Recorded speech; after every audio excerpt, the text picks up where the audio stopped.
En breve regresamos con Sin pelos en la lengua. Estamos de regreso en Sin pelos en la lengua y como se ha anunciado durante esta semana, pues esta noche tengo un invitado especial que va a estar discutiendo con nosotros acerca de las perspectivas, todo el análisis que han dejado estas elecciones hace días. Y por eso, tengo el honor de presentar al señor Jorge Serrano Elías, expresidente de la República de Guatemala, pues él estuvo gobernando durante el periodo 1991 a 1993.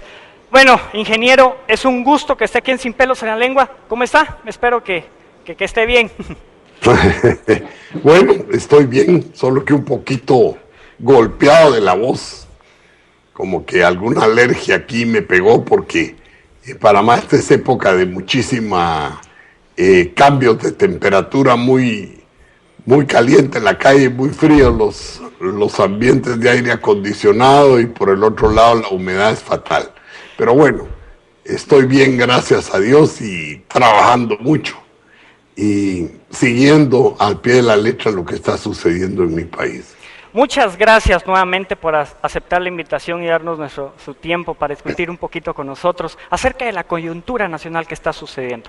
Bueno, usted está en Panamá, ya toda la población guatemalteca lo sabe. La pregunta inicial es, ¿qué dejan estas elecciones generales 2015? ¿Qué perspectivas le deja a usted? Bueno, para mí lo que puedo percibir a través de los comentarios que me hacen las personas que me visitan y me llaman, es que este es un proceso electoral sin emociones, en el que más que las ideas fluyó el dinero, y como la CICIG lo ha calificado, es el dinero ilegal. Sinceramente no logro percibir entusiasmo en las personas. Creo que el 90% de la gente que a mí me llama resignada, como que dice, bueno, había que pasar por esto, pasamos, y sea cual sea el resultado, pues ahí está. No he encontrado yo lo que en otros procesos electorales se da, de pensar que se está abriendo un horizonte diferente, que se están planteando oportunidades realmente diferentes al país.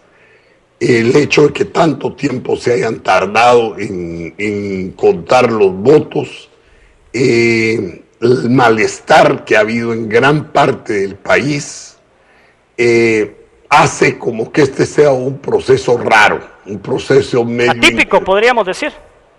Yo diría que sí, un proceso atípico, porque en realidad siempre el proceso electoral se realiza cuando hay un gobierno a término, y ese gobierno está desgastado, sus líderes desgastados, pero en este momento llegamos a un final, en donde ni dirigencia había, pues. El presidente renuncia 3 días antes de las elecciones. Entonces uno podría pensar que en un proceso dado bajo estas circunstancias, lo que podría venirse es una reacción del pueblo en decir, bueno, tenemos la oportunidad a la mano de elegir a una autoridad diferente. Pero no lo siento así. En las redes sociales ustedes se dan cuenta que la gente está pensando que viene más de lo mismo, no importa lo que pase. Entonces esto es como delicado, porque a un pueblo que ya está agotado, que ha roto la apatía, que busca protagonismo, que ahora se le condicione a tener que aceptar algo así, creo que no es un buen principio para el siguiente gobierno. Sea cual sea el que le toque en un siguiente gobierno, va a tener que hacer un esfuerzo muy grande para ganarse a la población y legitimarse. Y esto yo lo veo difícil en las opciones que tenemos. Déjeme contarle un caso. Bueno, ya nos dimos cuenta que no hay una versión oficial todavía del Tribunal Supremo Electoral, pero preliminarmente ya está la victoria de Jimmy Morales como primer lugar en estas elecciones. A mí me parece más o menos el caso de Jimmy Morales con su caso, cuando estaba en contienda, porque su caso, pues, empezó desde abajo de las encuestas y nos encontramos, bueno, no podría decir porque tenía yo un año apenas, pero la población guatemalteca se encontró con una sorpresa que usted llegó a ser presidente. ¿Qué factores políticos tuvieron relación en ambos casos, tanto en el suyo como el de Jimmy Morales actualmente? Mire, la gente ha dado en decir que los casos son similares. Bueno, quizás por lo sorpresivo, pero alguien dice que en política no hay sorpresas, sino solo sorprendidos. El caso mío era un poco diferente. Yo había sido ya candidato a la presidencia de la República y había sacado 15% de votos. Primer lugar lo había sacado Vinicio Cerezo con 30%, segundo Jorge Carpio con 20 algo y tercero había estado yo con 15%. Yo había sido presidente del Consejo de Estado cuando se planteó todo el proceso de retorno a la constitucionalidad en el 82 y había tenido una relevante participación en la Comisión de Reconciliación Nacional con Monseñor Quesada, Monseñor Gerardi, Tere Zarco, Paco Gordillo, Mario Permut y pues teníamos una relevancia nacional. Yo tenía, pues realmente lo que sucede es que el establishment guatemalteco adoptó dos candidatos, uno Jorge Carpio y otro Álvaro Arzú. Sí. Entonces manipularon encuestas e hicieron sentir a la población que uno de ellos dos tenía que ser. Y entonces todo lo tenían hecho para llegar a segunda vuelta y que uno de estos dos fuera el elegido para la presidencia de la República. Ellos no se dieron cuenta que la campaña política mía fue totalmente atípica. Yo caminé el país, yo no hice grandes mitines, pero di 400,000 manos del 7 de julio al 11 de noviembre. En los foros que se realizaron en toda la campaña, todos los foros los gané yo, además del famoso Conversemos, que fue una conversación con el entonces presidente Vinicio Cerezo, a la cual ningún otro candidato se animó a ir, le tenían miedo a Vinicio y no le aceptaron la invitación. El único que le aceptó fui yo y realmente eso fue también un turning point en la campaña electoral. Es decir, yo diría que hay similitudes, pero hay mucho más divergencias también. En este caso, Jimmy Morales llega a la candidatura en medio de una situación eminentemente crítica en el país. Sí. Frente a un desgaste absoluto de la clase política, un gobierno en el intensivo, muriéndose, acabándose, y una situación que sinceramente es atípica. Obviamente, hoy lo que uno deja ver es que todo lo que huele a política tradicional es maloliente. Y yo creo que hay una cosa que sí había en común entre Jimmy Morales y su servidor, es que los dos teníamos un alto conocimiento de nombre. Él por ser un comediante famoso y conocido en el país, y yo por mi trayectoria política. Y usted sabe que en política, sobre todo elecciones, el reconocimiento del nombre es fundamental. Porque nadie vota por un producto que no conoce. Entonces yo creo que todos estos fueron factores que en este caso particular ayudaron. Algunos con similitudes, otros muy diferentes a los míos. ¿Podría decir usted, disculpe, podría decir usted que Jimmy Morales es el reflejo del antivoto de la sociedad guatemalteca? Del antivoto con respecto a la clase política tradicional. Yo diría que sí. Yo diría que sí. Ahora, Sí, yo diría que sí, porque es como un voto castigo. Digamos, si uno analiza el voto de esta vez, era un voto contra un candidato. Es decir, un candidato al que se le satanizó, se le enseñó y dijo, vamos todos contra este. Y realmente la elección tuvo unas características muy especiales. Se lleva a cabo en medio de una crisis. Realmente a los guatemaltecos ninguno de todos los candidatos nos entusiasmaba.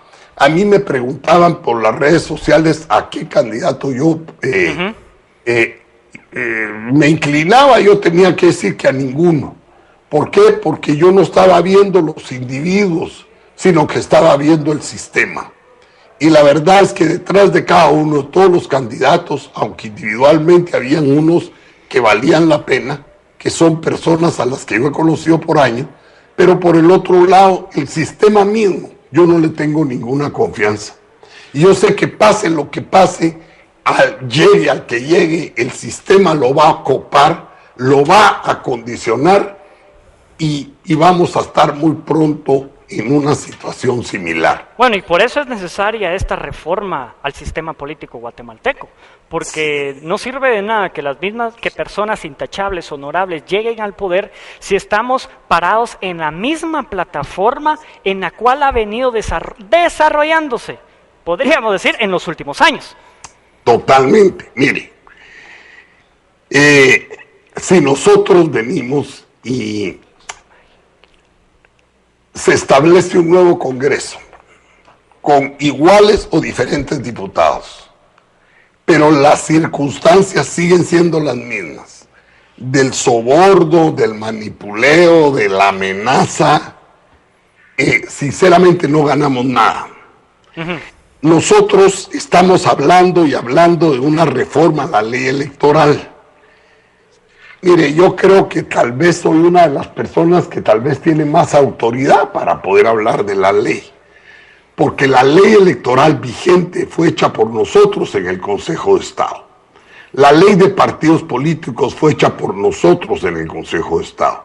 La creación del Tribunal Supremo Electoral también. Pero esa ley obedecía a un escenario político del año 1983, que no tiene nada que ver con el escenario político actual. Solo le digo, por ejemplo, el escenario de 1983, para nosotros la preocupación era que los militares no se metan en el proceso electoral, que se legalice el Partido Comunista, que no se metan el Ejecutivo, que no tenga injerencia, y que en materia electoral tengamos una autoridad que tenga autonomía. Hoy, esas son cosas como medio superadas en estos 30 años, pero ahora tenemos el problema de los medios de comunicación en pocas manos. Tenemos el problema de las redes sociales anárquicas, pero importantes, porque dan realmente un sentir al segundo de lo que en el país está pasando.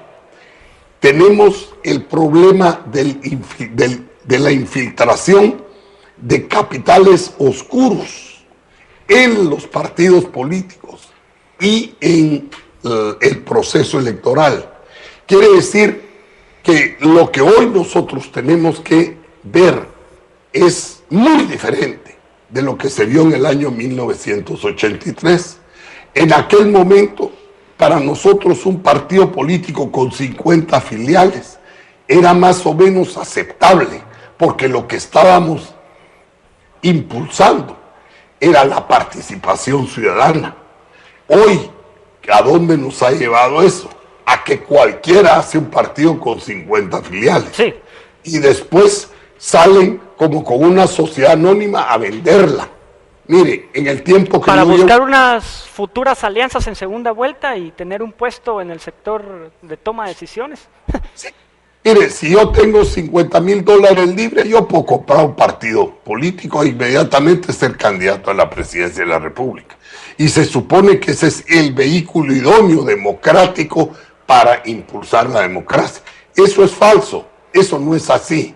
Nosotros tenemos ya que abandonar el escenario de los partidos políticos empresariales o los partidos políticos comerciales como los que tenemos actualmente y realmente llegar a partidos políticos de bases amplias, en donde el diálogo ideológico tenga que ver y en donde las posiciones y movimientos que representen corrientes también tengan que ver.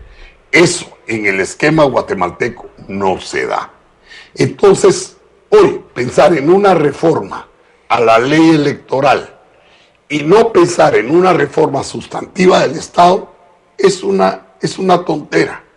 Yo pongo en las propuestas que estoy haciendo sobre la refundación del Estado. Por ejemplo, nosotros tenemos la Junta Monetaria.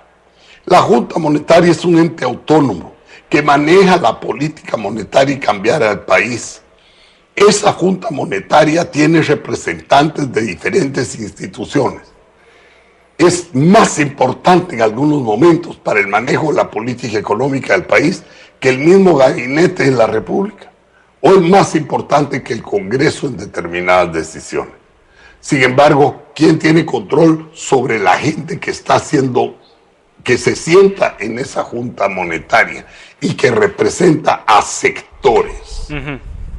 Es decir, se lo pongo como un ejemplo, eso tiene que estar regulado electoralmente también, porque si bien es cierto, nosotros queremos la representación de la sociedad civil en instituciones como las universidades, en instituciones como el Instituto Guatemalteco de Seguridad Social, en la Junta Monetaria y en tantas otras instituciones donde hay representación de la sociedad civil, pero nadie la regula. Nadie sabe a quién se nombra ni por qué se nombra. Se tienen instituciones, la Cámara de Finanzas. ¿Quiénes son la Cámara de Finanzas? Está integrada por empresas que realmente pagan impuestos, que tienen empleados. Nadie en el país lo supervisa. Entonces es necesario que todo el sistema de representación nacional entre en crisis para que sea reorganizado y evitar que sean las mafias, las élites empresariales las que nombran siempre a sus representantes para obtener beneficios de sus nombramientos. Entonces estamos ante un momento en que el país puede o seguir con lo mismo o cambiar. Y esa es la gran disyuntiva.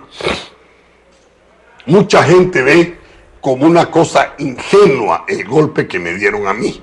Y ellos piensan, no, a Serrano le dieron el golpe porque Serrano quitó el Congreso y quitó la Corte. Bueno, yo eliminé el Congreso y reformé la Corte. Pero dése usted cuenta qué hicieron los que me dieron el golpe a mí. Lo primero que hicieron fue eliminar ellos el Congreso y eliminar la Corte, con una diferencia. Yo lo hice de una forma directa. ¿Y ellos qué hicieron? Tenían las bayonetas y el dinero detrás. Tenían a la cúpula militar y a la cúpula empresarial. Y ellos democráticamente le obligaron a todos los diputados a que renunciaran. Y le obligaron a toda la Corte a que renunciara. Ingeniero, pero ¿no cree que son prácticas antidemocráticas disolver un poder del Estado de esa forma? Y no seguir con procesos mucho más democráticos, una depuración como la está haciendo en estos momentos el sistema de justicia guatemalteco, para poner un ejemplo con algunos diputados de líder, con candidatos también que compitieron en estas elecciones. Es una depuración, obviamente es una depuración mucho más lenta, pero es mucho más democrático, en donde todos están en el marco de la ley. No se puede, y usted se va a dar cuenta que no se puede. Y lo que están haciendo ahora es judicializando la política. Ahora cualquier persona bloquea cualquier decisión política con un amparo. Entonces ahora, mire, qué depuración del organismo judicial. Yo tengo 20 antejuicios contra magistrados corruptos. ¿Acaso uno solo de los antejuicios míos ha prosperado? Y todos son antejuicios por violaciones a la ley abiertas y categóricas. A pesar de esos antejuicios, ahí están nombrados de magistrados de la Corte Suprema de Justicia.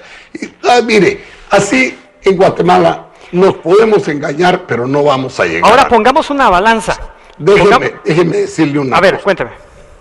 Por ejemplo, Pérez Molina y Ramiro de León Carpio dijeron que iban a depurar el Congreso. ¿Cómo? ¿Usted cree que fue democrático lo que ellos hicieron? Ponerle la pistola a los diputados para que todos renunciaran, ponerle la pistola a los magistrados para que todos renunciaran. Y una vez ya habían logrado que todos renunciaran, fueron a unas elecciones en las que ellos manejaron. ¿Y qué resultados hubo de esas elecciones? Le prohibieron al Banco de Guatemala que prestara dinero al Estado. Y eso sí, le abrieron esa posibilidad a las bancas nacionales. Hoy el Banco de Guatemala no le puede prestar plata al Estado. Tiene que depositarla en los bancos nacionales, y esos bancos nacionales son los que con el dinero del pueblo le cobran intereses al pueblo. Esa es realmente lo que se logró en 1900. Pero no fueron sus normas temporales de gobierno que aplicaron esta... No, señor, no fueron mis normas, absolutamente. No, eso fueron ellos los que lo hicieron. Las comisiones de postulación, por Dios, ellos las pusieron. Y mire a dónde nos han llevado en el sistema judicial con esas normas. Son unas normas para elegir a la gente que ellos pueden comprar, a la que ellos pueden financiar y con la que ellos pueden hacer lo que se les da la gana. Para tener reformas de ese tipo, mejor no hagamos nada hasta que el sistema colapse totalmente. Ingeniero, aquí hay dos acciones. Por un lado tenemos una depuración inmediata del Congreso, como sucedió en el periodo 91-93. Y por otro lado tenemos una depuración lenta, obviamente que va desde la vía legal. ¿Con cuál se queda usted?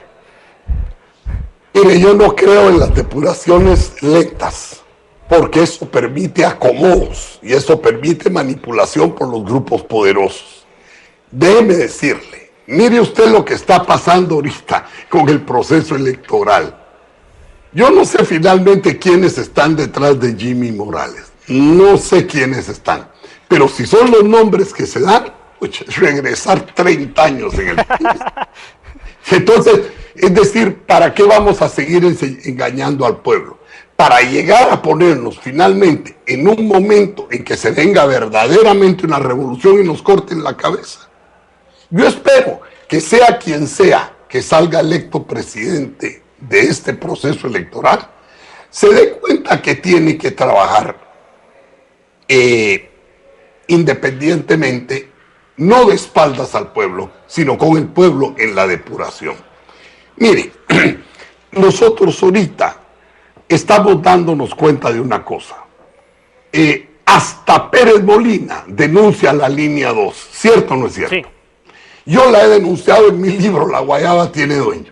Tengo 23 años de estar diciendo, señores, han secuestrado al Estado y van a hacerlo pedazos.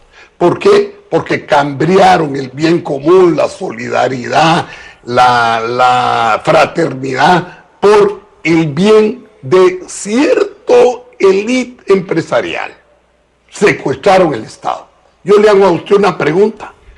¿Acaso la CICIG o la fiscal o el sistema jurídico guatemalteco se ha metido con la línea 2? No, no ha existido nada. No, sin embargo, se los pide y todos han dicho ya vienen los nombres de la lista 2 y lo único que yo he sabido es que los nombres de la lista 2 corrieron a Washington en pandilla, contrataron a las mejores firmas de lobby de Washington, se entrevistaron con políticos del establishment norteamericano y condicionaron para que esas listas no salieran. Entonces, cuando usted me dice, mire, vamos en un sistema democrático, ese no es sistema democrático. No es sistema democrático, como tampoco era sistema democrático que para elegir a la Corte Suprema de Justicia en mi tiempo hayan amenazado y comprado diputados. Era el famoso POP, plata o plomo. No, eso no es democracia.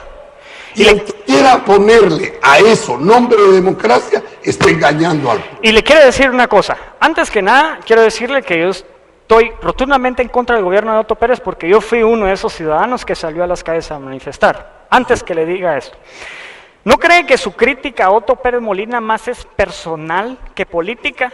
Es cierto, en su libro La Guayaba tiene dueño, destaca la participación de Otto Pérez cuando era jefe de la Dirección de Inteligencia Militar en su periodo, que se enfocaba a la defraudación como lo vemos en la línea.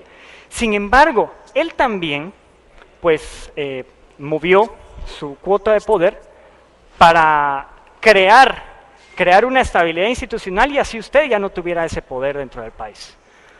Entonces, ¿Qué estabilidad institucional creó Pérez Molina? No, inestabilidad. Ah, bueno, eso estoy de acuerdo con usted, pero yo no, yo a Pérez Molina se lo he dicho en todos los idiomas habidos y por haber. Es decir, yo lo perdono porque él me ha perseguido a mí en una forma inmoral. Él no se metió solo conmigo en la parte política. Él de su escritorio, de su oficina, salía desinformación, haciendo ver que yo, inventando que yo me había divorciado, inventando patrañas contra mis hijos, que son ejemplares profesionales. Él, desde su escritorio, se planificó el famoso incidente, digo yo, porque realmente no fue nada, de la sopa de cebolla en Nueva York. ¿Todo para qué? Para degradarme a mí moralmente y que yo perdiera el liderazgo que tenía dentro del ejército en el pueblo de Guatemala. Ese es Pérez Molina, pero yo nunca se lo he dicho a él detrás. Hay unas grabaciones de radio que obran en mi poder, cuando en su propia cara se lo dije yo. Como yo le dije a él que él era el responsable de haber acabado con el ejército de Guatemala, haber convertido el ejército en una pelota y que todos lo patearan y que nos quedáramos sin una estructura de control rural que hoy le dejó el campo abierto al narcotráfico. Todo eso yo sinceramente le digo, puede haber algo personal en lo de Pérez Molina, pero no es lo que me mueve. A mí lo que me mueve es ver lo que él hizo con el país cuando él se entregó a los que hoy él critica de la línea 2, porque él señala hoy a los de la línea 2, pero recordemos que él era el que los llevaba a dar cursos a la Dirección de Inteligencia en mi tiempo. Él era el que les abría las puertas, él era el que les echaba incienso y el que recibía plata de ellos. Él tenía oficinas al lado de las de Dionisio Gutiérrez. Él tenía, ahí le daban oficinas y ahí le daban plata y ahí todo. Entonces, es decir, usted puede encontrar que él y yo tengamos una enemistad política, pero usted nunca ha oído a Jorge Serrano meterse con la parte personal ni la vida privada de Pérez Molina ni de su familia. Nunca lo he hecho. ¿Por qué? Porque para mí él es un adversario político, no es un enemigo. ¿De acuerdo? Gracias. Y como adversario político yo lo voy a atacar y todo lo que él hizo lo voy a seguir atacando. No a él como persona. A él como persona, ahí está el organismo judicial. Ahí está todo el sistema jurídico del país, que lo juzguen. Y allá ellos si lo absuelven o lo condenan. Ese ya no es mi problema. Mi problema con él es y seguirá siendo un problema eminentemente político. Ingeniero, pues tenemos un par de temas más que discutir, pero ¿qué le parece si vamos a un pequeño receso para tomar una agüita, una cucharadita de miel para usted? Pues, así es. Amigos, estamos esta noche en exclusiva discutiendo con el expresidente Jorge Serrano Elías, en el cual él estuvo gobernando del periodo de 1991 y 1993. No olvide en mandarnos todos sus comentarios, sus aportes acerca de la entrevista que tenemos esta noche. Vamos a un pequeño receso, ya volvemos. En breve regresamos con Sin Pelos en la Lengua. Continuamos con Sin Pelos en la Lengua. Estamos de regreso en Sin Pelos en la Lengua. Gracias por su sintonía durante cada sábado, que gracias a usted nos hemos convertido en el programa número 1 de la región costera del departamento de San Marcos. Esta noche Tenemos en exclusiva al expresidente Jorge Serrano Elías, discutiendo sin pelos en la lengua sobre temas coyunturales de la vida política del país. Bueno, ingeniero, tenemos temas pendientes que discutir y déjeme decirle esta. Usted en las redes sociales ha destacado la importancia del clamor ciudadano en esta renuncia de Otto Pérez. ¿Se tardó el expresidente en renunciar, según usted? No, mire, yo pues lo que supe es que él hubiera renunciado antes si hubiera conseguido algún país que le diera asilo. Lo que pasa es que aparentemente todas las gestiones que hicieron le fueron negativas. Entonces él hizo lo que cualquier otra persona hubiera hecho, tratar de llegar a las elecciones, ganar tiempo, que el pueblo comprara la idea de que venía un cambio y poder él terminar, como él decía, el 14 a las 14. ¿Eh? Lo que pasa es que hubo circunstancias, yo diría eminentemente judiciales, que no se lo permitieron. Bueno, nosotros como ciudadanía percibimos que se tardó en renunciar. ¿No piensa que también hay otra similitud con respecto a su caso cuando existían también estas manifestaciones? Pero quiero destacar algo, las manifestaciones de este año rompieron el paradigma de la historia política del país en primera instancia. Pero, ¿se tardó usted también en renunciar todo lo que exigía la ciudadanía guatemalteca? No, en primer lugar, aclaremos las cosas. A mí la ciudadanía nunca me pidió la renuncia. Nunca hubo una manifestación ni de 10, ni de 5,000, ni de 2,000, ni de 1,000 personas, jamás. Y eso ustedes lo pueden ver, nunca se dio. Cuando yo disolví el Congreso y la Corte, el 87% del pueblo estaba de acuerdo conmigo. Eso es unas cosas que hay que aclarar. Y en tercer lugar, quiero contarle que yo sí que me tardé en renunciar, porque llevo 23 años y nunca renuncié.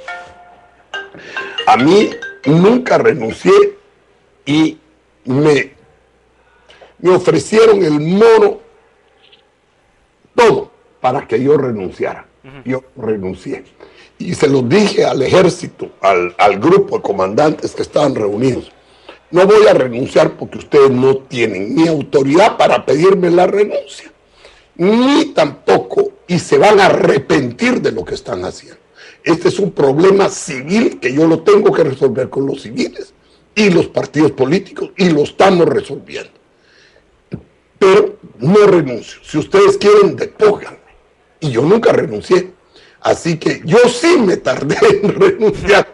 Que llevo 23 años y no lo he hecho.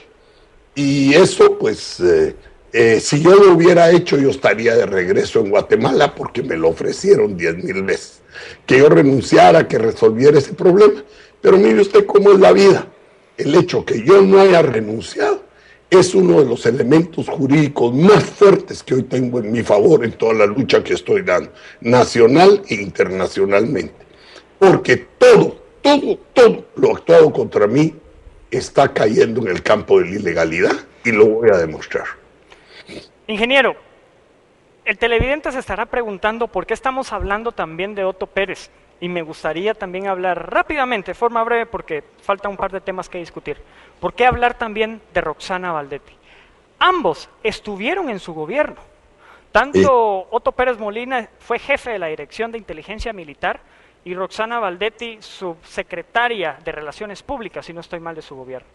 No, era subsecretaria, pero ella más que todo se encargaba de atender a la prensa en Casa Presidencial. Bueno, ambos que estuvieron en su gobierno, nos damos cuenta que se encuentran en prisión preventiva. ¿Qué lecturas le deja a usted ese tipo de cuestionantes?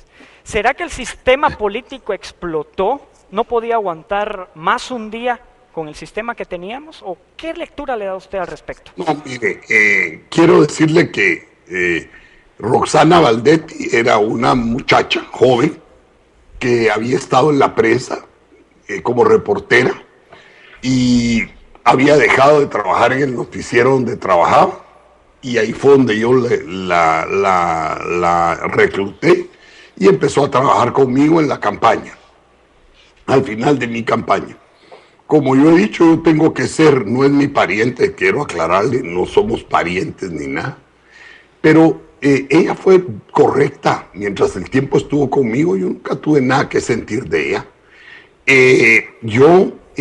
Para mí fue una sorpresa cuando ella saltó a la palestra y empezó a ser una dirigente nacional.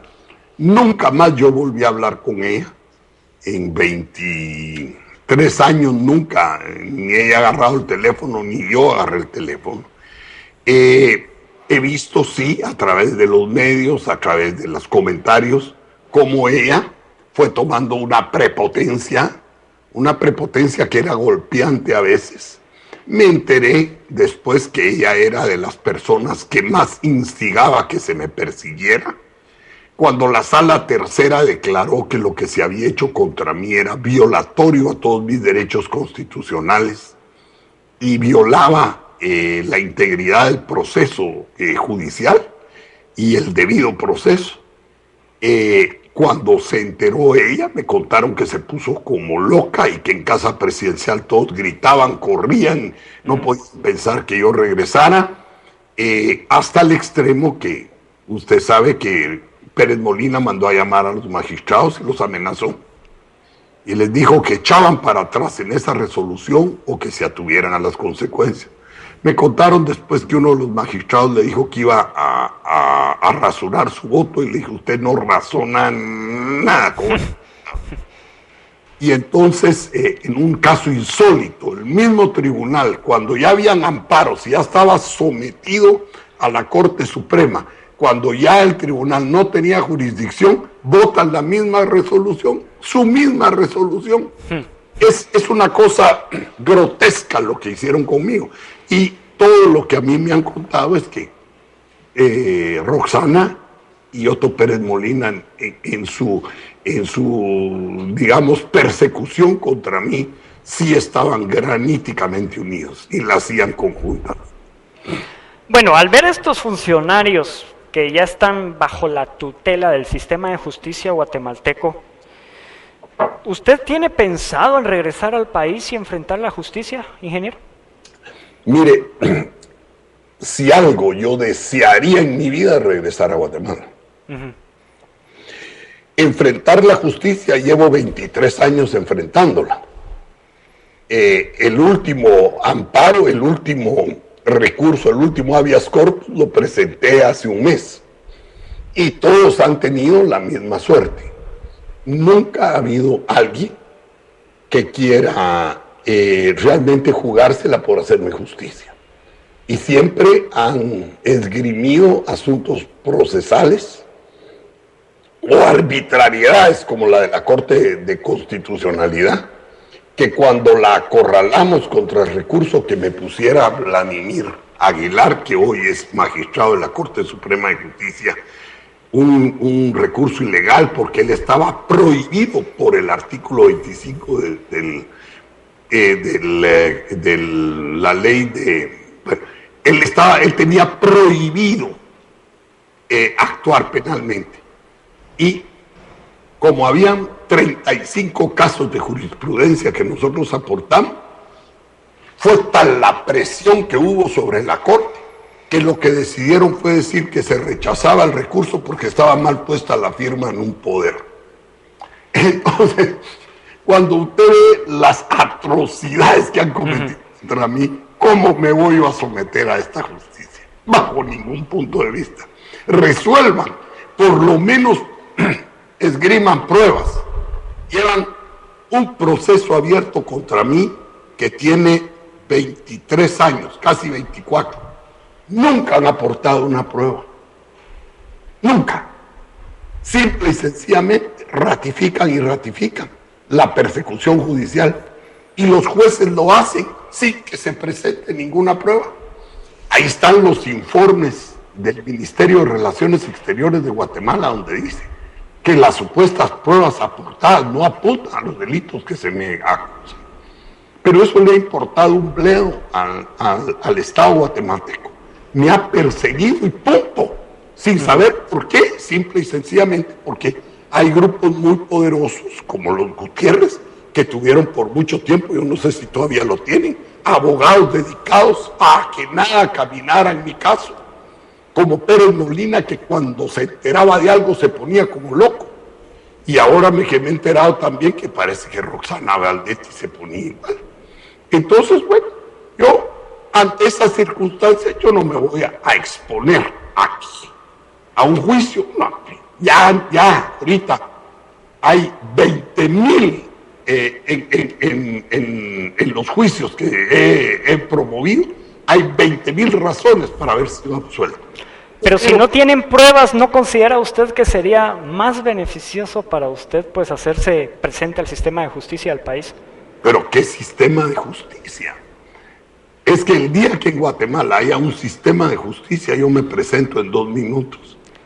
Pero con el llamado sistema de justicia, en donde han hecho barrabasadas contra mí, imagínense. Tenemos una audiencia de discrepancia. Se tiene toda una semana o más de discusiones con el Ministerio Público y se les dice, bueno, aclaren pues cuáles son los delitos de los cuales se le acusa al ingeniero Serrano, para concretar la defensa en esos delitos. El día de la audiencia de discrepancia, en donde ya había un juez y había un fiscal involucrado, 5 minutos antes de la audiencia de discrepancia, mueven al juez, lo sacan y quitan al fiscal encargado del tema.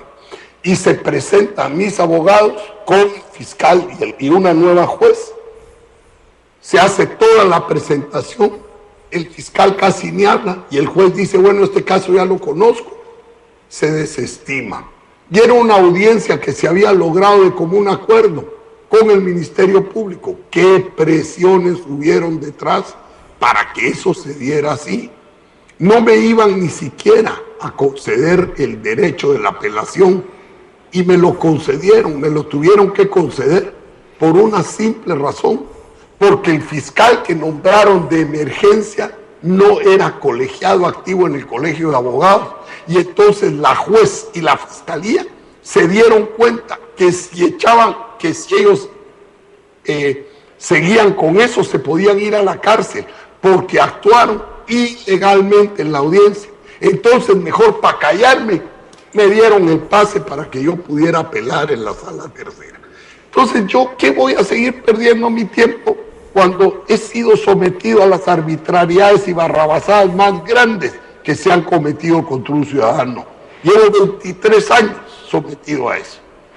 Ingeniero, yo creo que en los últimos acontecimientos que ha vivido el país con respecto al expresidente Otto Pérez y a la exvicepresidente Roxana Valdetti, pienso que el sistema de justicia ya le ha devuelto esa acreditación, esa confianza al pueblo con lo que está sucediendo, porque es algo único y ejemplar no solo para Guatemala y su historia, sino también para la sociedad internacional.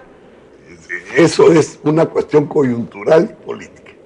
Yo voy a creerle al sistema en el momento en cuando 10, 15 empresarios de los que pertenecen a la línea 2 estén enjuiciados y presos. Entonces sí voy a empezar a creer en el sistema. Mientras tanto, yo sigo pensando que estamos igual o peor que cuando hemos estado anteriormente. En el caso mío, yo no veo cómo.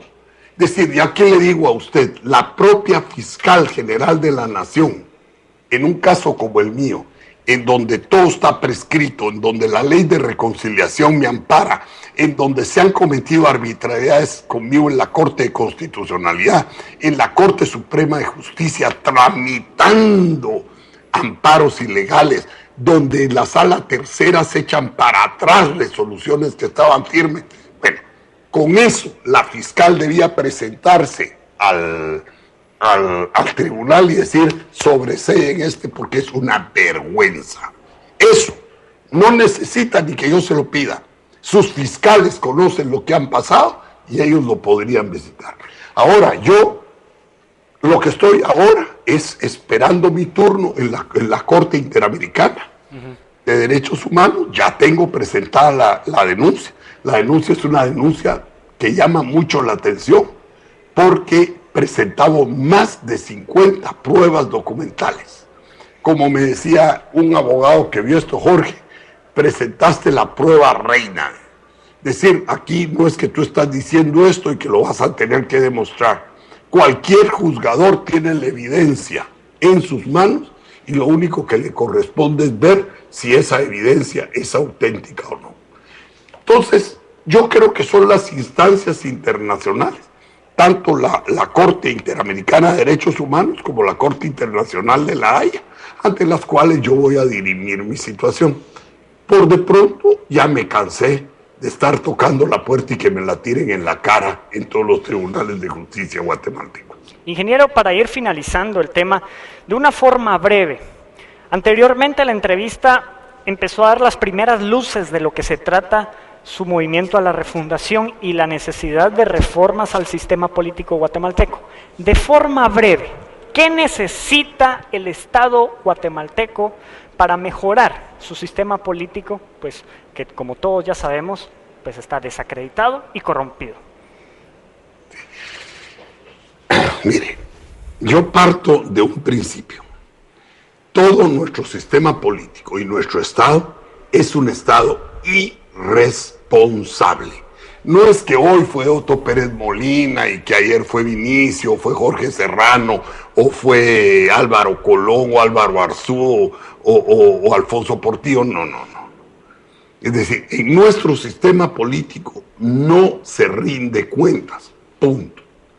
No rinde cuentas el presidente, no rinde cuentas el vicepresidente, no rinde cuentas los ministros, no rinde cuentas el Congreso, no rinden cuentas los magistrados, los jueces, porque nadie les pide que rindan cuentas.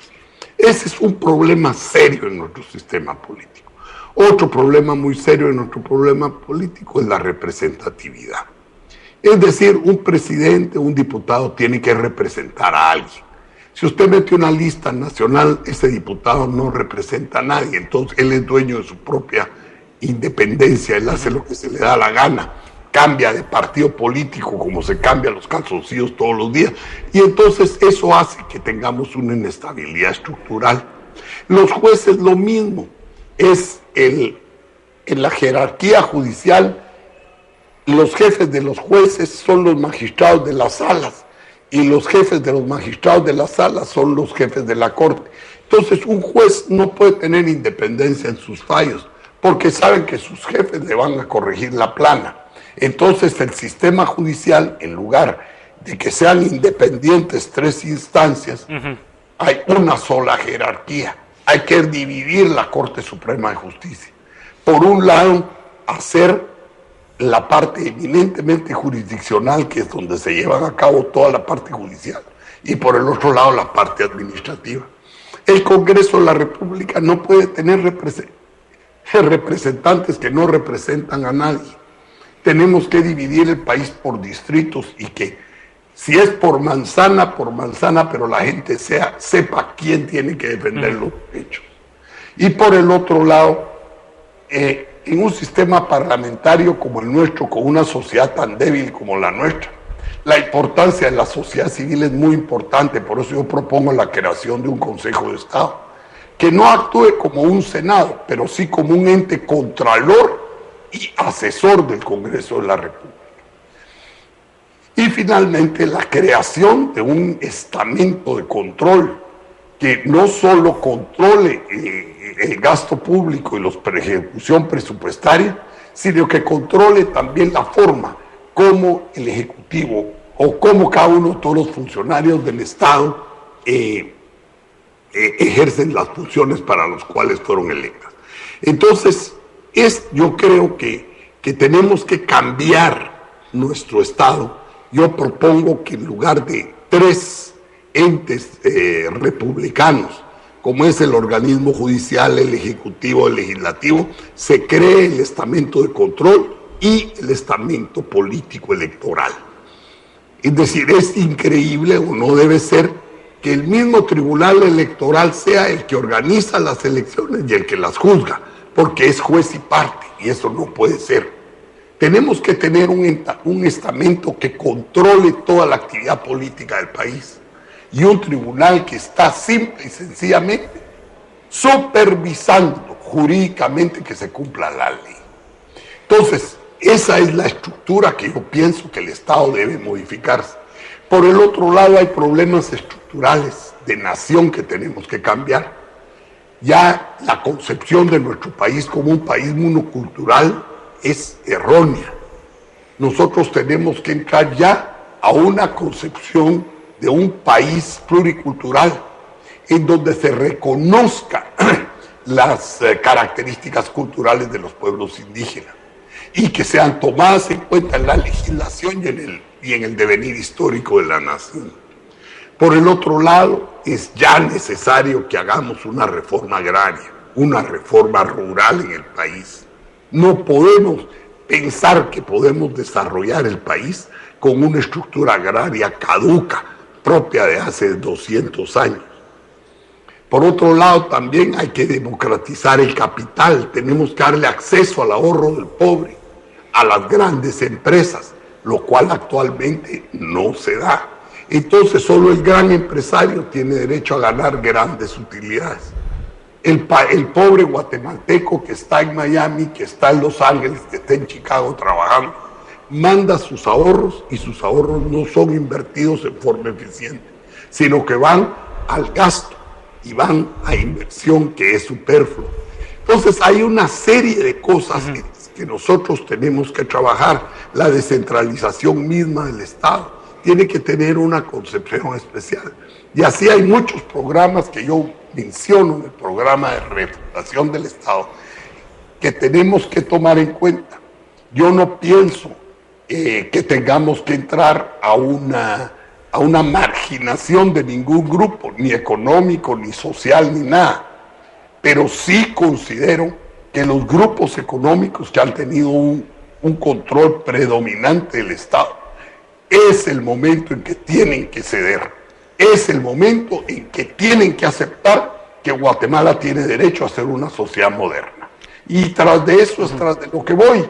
Y yo voy a seguir, aunque sea desde Panamá o donde quiera que esté, empujando la tesis de la refundación del Estado, porque eso es lo actual, eso es lo que el país necesita. Muchas gracias, ingeniero, por aceptar la invitación de Sin Pelos en las Lenguas y pues dar su tiempo para discutir un poquito sobre la coyuntura nacional que está viviendo el país. Y para no perder la costumbre en el programa, pues le cedo unos segundos para que pueda despedirse de la audiencia. Pues nada más, yo quiero darle muchas gracias porque sé que el programa de ustedes es un programa que cautiva a muchos jóvenes y a mucha población que es importante que oiga un mensaje.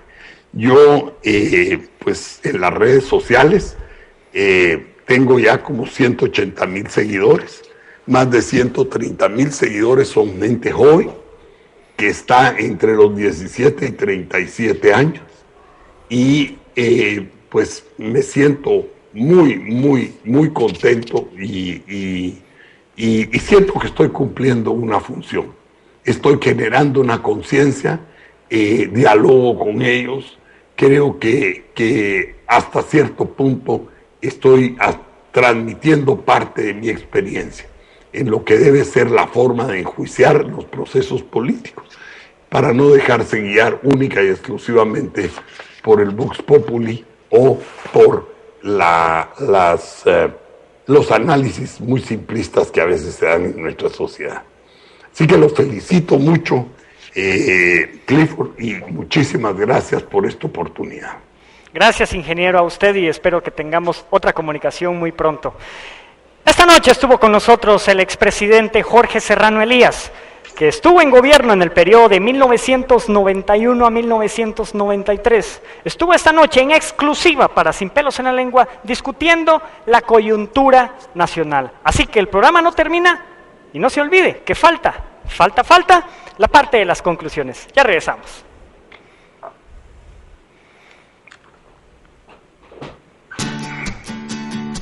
En breve regresamos con Sin Pelos en la Lengua.